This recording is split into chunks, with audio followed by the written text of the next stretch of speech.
From the station working for you, this is an RTV6 special report. It's going to take a collective effort to save lives, and schools must do their part. Indiana is not immune to this repercussion of COVID-19 and what it's done to our workforce. Education and unemployment. New information about those major issues families are facing as the COVID-19 pandemic continues to impact Hoosier lives.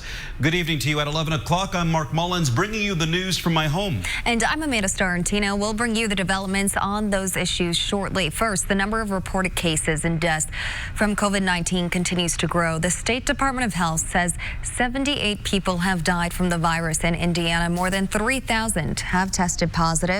More than 16,000 have been tested. Everybody just keeps saying, you know, this isn't your fault, this isn't their fault, it's nobody's fault. Nobody could prepare for this. But at the end of the day, you know, those bills are going to be due. Christine Mitchell is one of millions of Americans and thousands of Hoosiers facing a new reality, left without a job amid the coronavirus pandemic. Today, she shared her frustration with RTV6 as she navigates the state's unemployment system. Hiring Hoosiers is committed to making sure you know how to handle the impact coronavirus is having on Indiana's workforce. Tonight, RTV6's Cameron Riddle explains the changes the state is making to make sure every Hoosier can get the help they need. Nationally speaking, 6.6 million Americans filed jobless claims. If you look at Indiana's unemployment numbers, you will quickly see the story of what is happening to thousands of Indiana families now trying to pay bills during a pandemic that put them out of work. Now Indiana's unemployment claims are skyrocketing to unprecedented levels. For the most recent number released today, it shows that we had 146,243 initial unemployment claims filed for last week. That's the highest week of claims the Department of Workforce Development has seen since 2009, when 28,000 Hoosiers submitted a claim. Commissioner Payne says claim totals around 150,000 a week may now be the new normal during the coronavirus pandemic. Already this week, we've had more than 210,000 phone interactions. Last week, we had roughly 158,000. Tonight, the department is making changes to handle the growing number of jobless claims, hiring 77 new state employees to process those claims and give Hoosiers some much-needed relief, including to a new category of workers now eligible for unemployment: contractors, freelancers, and gig economy workers like Uber and Lyft drivers. Because that federal change is so new, Indiana's computer system will automatically deny that category of workers for now. In the meantime, state officials say, don't panic. There is a plan. We're making sure that we have that denial in sort of a holding pattern so that those individuals don't have to reapply once we implement the federal guidelines. In Indianapolis, Cameron Riddle, RTV6. Well, today, the president and other federal leaders discussed a new effort aimed at helping businesses keep workers employed. Treasury Secretary Steve Mnuchin says a paycheck protection program for small business owners should be up and running by tomorrow. The $349 billion loan program is meant to help small businesses survive the pandemic without making mass cuts. Use this to pay your workers. Please bring your workers back to work. If you've let them go, you have 8 weeks plus overhead. This is a very important program. According to the Treasury Department, all businesses, including nonprofits, veterans organizations, people who are self-employed, and independent contractors, can apply. And after the Treasury Secretary's announcement this evening, I talked to Matt Will, an associate professor of finance with UIndy, to see how this loan program will impact Central Indiana specifically. Okay, and the unemployment rate is surging. We saw 6.6 million new jobless claims filed nationally in the past week. We want to keep Hoosiers hired. How will this relief program directly impact Central Indiana? Well, that's the exact goal of this program, because the only way you can get this money is if you promise to keep your people employed. So people that have, or companies that have less than 500 employees will apply for this money. They'll be able to keep their people on the payroll, and they will not go on the unemployment roll. So it really is an attempt to keep people off the unemployment rolls and keep those businesses running so that they're ready to go once this whole situation is over. And you can check out the whole interview with Matt on the IndyChannel.com. He clarifies how soon small business owners should be contacting their banks, what they need to prepare, and the loan forgiveness opportunities. There you can also find a sample application form from the SBA, as well as a loan calculator to see how much you may qualify for. And the city of Noblesville is specifically offering a grant program for small businesses there. The grants are for up to $10,000. The money comes from the city's rainy day fund. More than 70 businesses have already applied. The deadline to apply is tomorrow. For more info, click on this story in the RTV6 app. Some companies are hiring amid the pandemic, and they're looking to add new workers right now. In fact, DSA of Indiana serves men and women with developmental and intellectual disabilities. That company is hiring direct support professionals to staff group homes. Short-term, long-term, weekend, full-time, and part-time positions are available. And by the way, no experience is necessary. Nice Pack, which makes wet wipes, is hiring more than 100 people at its facilities in Plainfield and Mooresville. Positions include machine operators, forklift drivers, maintenance and clerical workers. Training for all skill levels is provided. And Domino's is hiring 350 new employees in Indianapolis, including drivers, customer service reps, and managers. Like many restaurants, the pizza franchise is still offering delivery and carry out. You can find links to apply to those jobs and many others on our website, hiringhoosiers.com. Students, parents, and teachers across Indiana got the news that some were expecting today. Schools will remain closed for the rest of the academic year. Districts have until April 17th to come up with a plan to keep their students learning in that time. RTV6's Cornelia Socker talks to a mom who shares the ups and downs of teaching kids at home. I had tipped my hat to these teachers and the diversity that they bring to the classroom and to learning. Chantel Edwards, a mom of 3 with 2 school-age kids, on the work she and her husband have been doing to make sure they don't fall behind. Getting flashcards and activity books where they're learning to write their names and learning to write their letters. It's something we've always done. We just increased that to now include science experiments to get as creative as we possibly can. Teaching the coursework isn't going to be a problem, but Chantel knows her son, who's impacted by schools remaining closed, is missing out on other things by not being in the classroom. That social interaction is one of the biggest reasons why he's in school, because that's the area that he needs the growth. Learning to raise your hand, the sitting in your seat, and he's not horrible at it, but he is an average 5-year-old. Around 1 million students and their families are now grappling with how to continue education at home here in Indiana. Chantel knows it's not going to be easy for any parent, but thinks most will rise to the challenge. As a parent, you do your best because you do understand that you are their first educator. Working for you, Cornelius Hawker, RTV6. Well, Cornelius also spoke with Wayne Township School Superintendent Dr. Jeff Butts tonight. He told parents via social media on Wednesday that 3 of the district's free meal distribution sites ran out of food for the day. We asked whether this issue would continue and now that students will be out of school longer. Well, the superintendent says the issue is with the district's vendors who are ordering less food from suppliers since most restaurants are serving fewer customers. But Dr. Butts says they're working through the trickle-down impact. We're used to serving 12,000 to 13,000 lunches every single day in our schoolhouses. But when you're providing meals in this fashion, it's just a much different circumstance that we're all having to adjust to. On Monday, we showed you how Wayne Township Schools changed its meal distribution procedures to better follow social distancing guidelines. The superintendent says some staff are concerned about being exposed while working at the distribution sites. And if you're having trouble affording food during uncertain time, you are not alone. Many central Indiana school districts, Indy parks, churches, businesses, and many other agencies and organizations are offering free meals.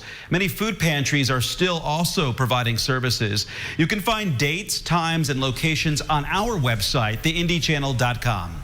On the west side of Indianapolis tonight, a huge display of support for those who are fighting coronavirus on the front lines. Hundreds of people kept at a safe distance in their cars turned out for a prayer and worship night in support of healthcare workers and patients at IU Health West.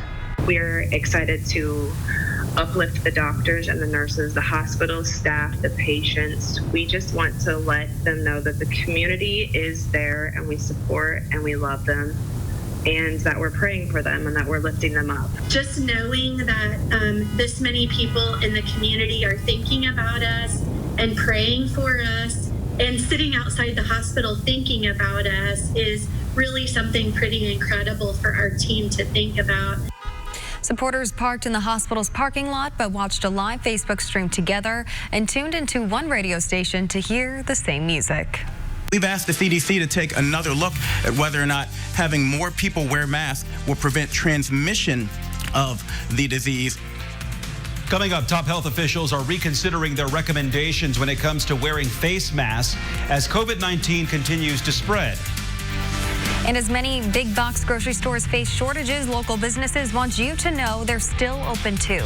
Get your shopping list prepared as we take you to a local market that's still serving the community. And a few sprinkles sit along the state line with Illinois, but when are more general showers expected? We'll get into that coming up. Terribly exciting. That's why we do it. From the station working for you, this is an RTV6 special report. The coronavirus outbreak is impacting nearly every aspect of daily life. For some people, that includes how much they drink and their relationship with alcohol. RTV6's Kara Kenny learned that is especially tough on those in recovery. Alcohol is easy to get even during a pandemic. Meanwhile, Alcoholics Anonymous meetings, most of them have been moved online, and some are concerned about the impact that's having.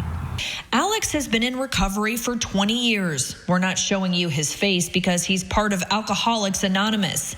He says now is a rough time for recovering alcoholics because almost all AA meetings have been moved to virtual meetings rather than in person. Add to that stress, isolation, and boredom, and it can cause many people to drink more than they should. We're getting lots of calls during the day, people asking where they can go for a meeting, and of course there are very limited opportunities for that. There's stress. It's a lot of people, especially newer folks in recovery, struggle when they're isolated, and this is what is happening right now everywhere. Many people look for outlets from that stress, and those outlets often involved alcohol and substances.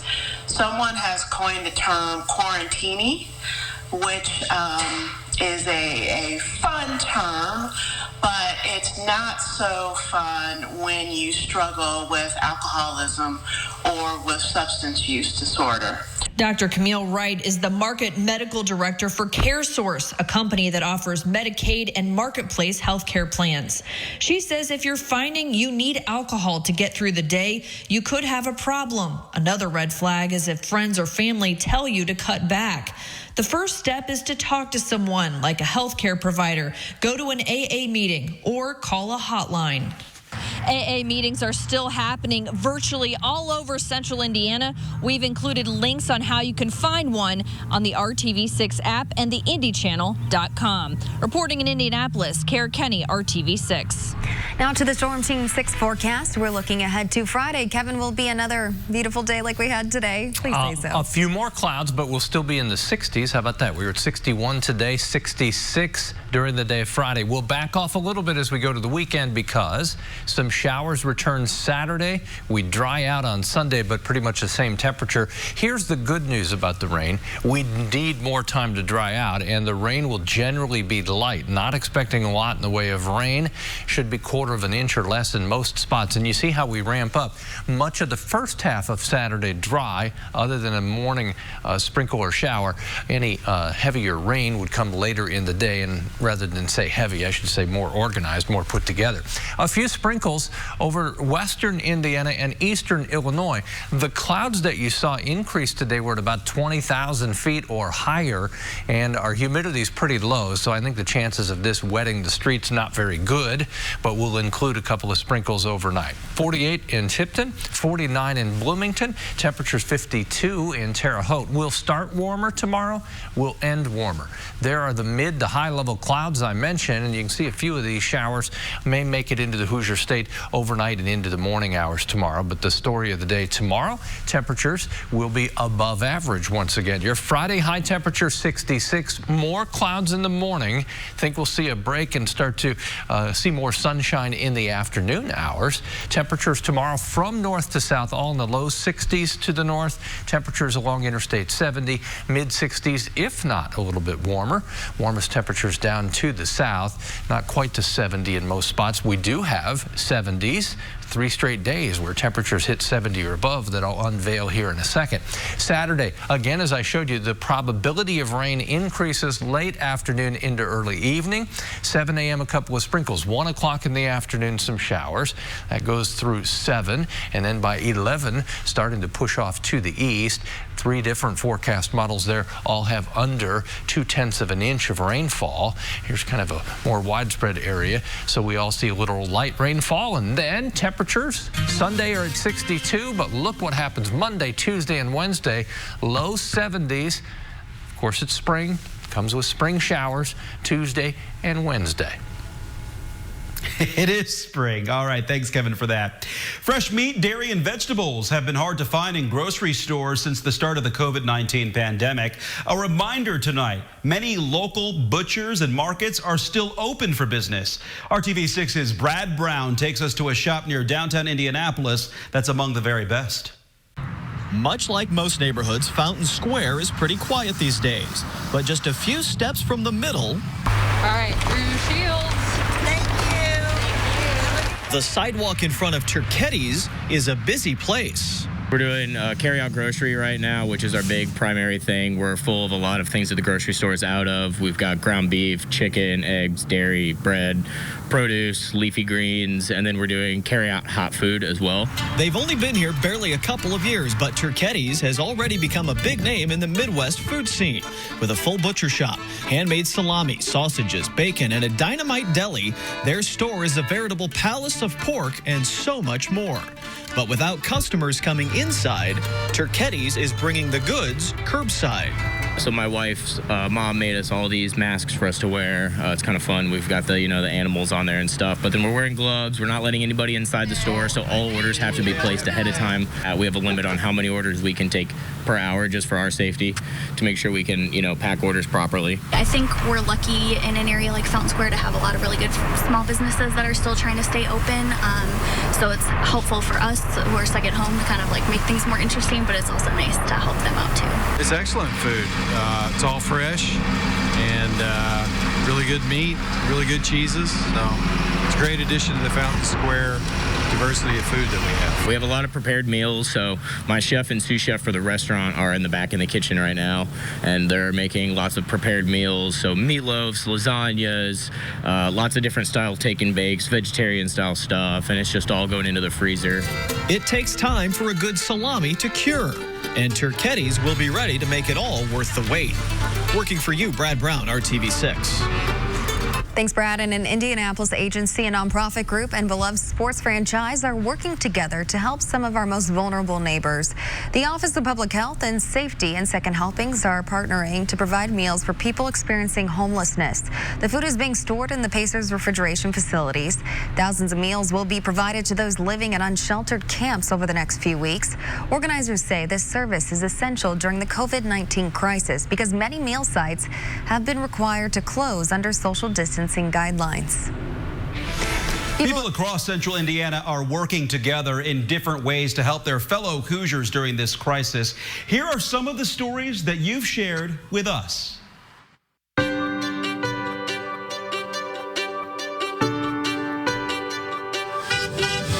In Noblesville Sunday afternoon, students and their families lined their neighborhood streets, each one holding signs like this. It says, "Hi, we miss you," because we really miss our teachers. The idea for the parade started after teacher Stacy Scott Stewart saw this being done in another community. I hope that it lifts their spirits. I know it's been tremendous for us.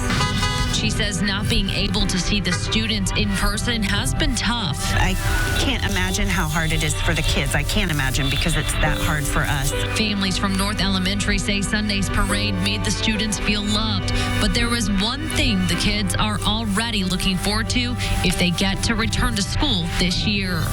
Happiness. It's a product they never thought they'd be making. When they started hearing about a hand sanitizer shortage, leaders here jumped into action. Ginger Barnes is the vice president of operations at Hotel Tango. She says they already have the facilities and equipment needed to produce high-proof alcohol. So in just days, they created this formula, an ethyl alcohol hand sanitizer. Once they had approval from the federal government, they started bottling it up. We have the product being made kind of around the clock. She says this first batch will be delivered to shelters and other nonprofit organizations. Because of this, we've been able to keep people working, which feels really important and something we're really proud of. Amazing stories we love to share. Tell us how people in your community are working together during this difficult time by emailing us at workingforyou@rtv6.com.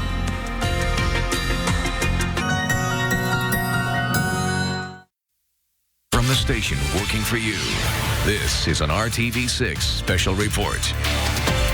The debate is changing when it comes to whether the widespread use of masks could make a difference in the fight against COVID-19. ABC's Marcy Gonzalez reports several cities are putting new rules in place and federal health officials are considering national guidelines.